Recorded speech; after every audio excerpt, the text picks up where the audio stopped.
നിങ്ങൾ ഇതങ്ങ് നമുക്ക് നോക്കിയിട്ട് പോലെ ഏതായാലും ബാക്കിയുള്ള പോലെ നമുക്ക് സംസാരിക്കാമല്ലോ. നിങ്ങൾ ഈ എംബ്ലത്തിന് പുറത്ത് ഇത് ഞാനതിന്റെ മിനിസ്റ്ററാണ്. ഈ എംബ്ലത്തിന് പുറത്ത് ഇതിങ്ങനെ നോക്കിയാൽ ആരെയും കാണുന്നുണ്ടോ? ഏതെങ്കിലും പ്രധാനമന്ത്രി മുഖ്യമന്ത്രിനെ തോന്നുന്നുണ്ടോ? ഇത് തുടരുന്നല്ല.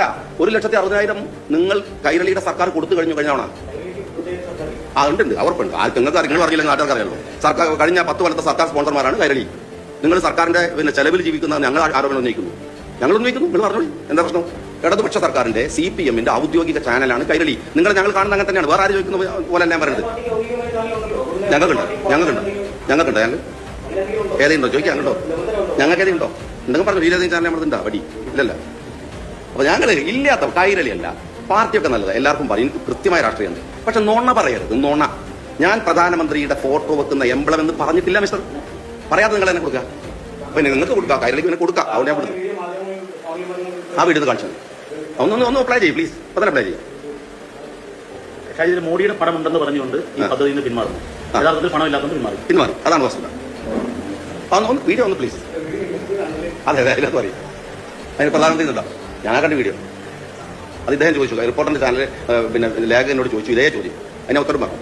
പ്രധാനമന്ത്രി സുഹൃത്ത് ഞങ്ങളോടല്ല പറയുന്നത്. എനിക്കറിയില്ല. ഞാൻ അങ്ങനെ ഒരു വാക്ക് പ്രയോഗിച്ചിട്ടില്ല. ആ വാക്ക് ഞാൻ പ്രയോഗിക്കുകയില്ല.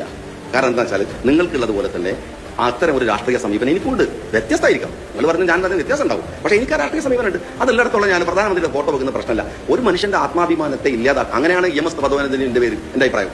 EMS ഭവന പദ്ധതി എന്ന് പറഞ്ഞിട്ട് ആ ഒരു മനുഷ്യൻ അതിന്റെ EMSന്റെ പേരിൽ EMS ഒരു രാഷ്ട്രീയ നേതാവാണ്. അദ്ദേഹത്തിന്റെ പേരിൽ ഈ നാട്ടിൽ അർഹതപ്പെട്ട ആൾ വീട് വാങ്ങുമ്പോൾ അയാൾ ജീവിതകാലം മുഴുവൻ EMSന്റെ പേരും വെച്ച് ആ വീട് കിടന്നുറങ്ങാന്ന് പറയുന്നത് മോശമാണെന്നുള്ള അഭിപ്രായക്കാരനാണ് ഞാൻ. അതുപോലെ തന്നെയാണ് അതേസമയത്ത് മുൻ മുഖ്യമന്ത്രി തന്നെ കൊടുക്കാം, പ്രധാനമന്ത്രി എന്ന് പറഞ്ഞാൽ കൊടുക്കാം. പക്ഷേ പ്രധാനമന്ത്രിയുടെയോ മുഖ്യമന്ത്രി ബഹുമാനപ്പെട്ട VD സതീശന്റെയോ അതല്ലെങ്കിൽ ബഹുമാനപ്പെട്ട പ്രതിപക്ഷ നേതാവ് പിണറായി വിജയന്റെയോ ഫോട്ടോ വെച്ചിട്ടല്ല ഒരു വീടും കൊടുക്കേണ്ടതെന്നുള്ളത് ഞാൻ നിൽക്കുന്നത്. അതിൽ പിന്നെ മുഖ്യമന്ത്രി പറഞ്ഞ അഭിപ്രായത്തോട് ഞാൻ പഴയ മുഖ്യമന്ത്രി പറഞ്ഞ പ്രതിപക്ഷ നേതാവ് പറഞ്ഞ അഭിപ്രായത്തോട് യോജിക്കുന്നു. പക്ഷേ ഒറ്റ കാര്യമുണ്ട്, അദ്ദേഹം അത് പറഞ്ഞത് അടിസ്ഥാനരഹിതമാണ്. കാരണം ഈ പദ്ധതിയിൽ എവിടെയും 1,00,000 ഞങ്ങളോട് പറയാം, നിങ്ങൾ എന്നോട് തർക്കിക്കാൻ നിൽക്കണ്ട. 1,60,000 വീടുകൾ കൊടുത്തു. ആ വീടുകൾ നിങ്ങൾക്ക് കാണണമെങ്കിൽ നിങ്ങൾ കുടുംബശ്രീയുടെ പിന്നെ സൈറ്റിൽ ഒന്ന് കയറി നോക്കിയാൽ മതി. നിങ്ങൾ പിന്നെ ഇതിന്റെ ലൈഫ് മിഷന്റെ സൈറ്റിൽ കയറിയാൽ നിങ്ങൾക്ക് പ്രത്യേകിച്ച് കാണാം. അർബൻ ഏരിയകളിൽ ഇത്ര കൊടുത്തു, പിന്നെ 36,000, പിന്നെ 1,28,000 അർബൻ ഏരിയയിലും റൂറൽ ഏരിയയിലും 36,000 വീടും കൊടുത്തു എന്ന് സൈറ്റിലുണ്ട്. ഞാൻ പറയുന്നല്ല, ആ സൈറ്റ് മെയിൻറ്റെയിൻ ചെയ്ത് കഴിഞ്ഞ സർക്കാരാണ്.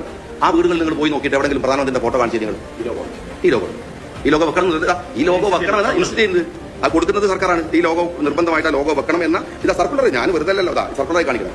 ഈ സർക്കുലറിൽ പറയുന്ന നിർബന്ധമായി ലോഗോ വെക്കണം എന്നാണ്. പിന്നെ എന്റെ പേരിൽ ഉള്ളത് പറയാന്ന് പൊതുവെ നമ്മൾ പിന്നെ ഞാൻ നാളെ പറഞ്ഞു നിങ്ങൾക്ക് പിന്നെ മദ്യത്തിന്റെ വീര്യം കുറഞ്ഞ എല്ലാ പ്രശ്നം എന്റെ വീര്യം കുറഞ്ഞു പോയതാണ്. അല്ലാതെ അതല്ല. പക്ഷേ എന്തിനാ വെറുതെ പറയുന്നത്? നോണ പറയുന്നത് എന്തിനാണ് ആവശ്യമില്ലാതെ.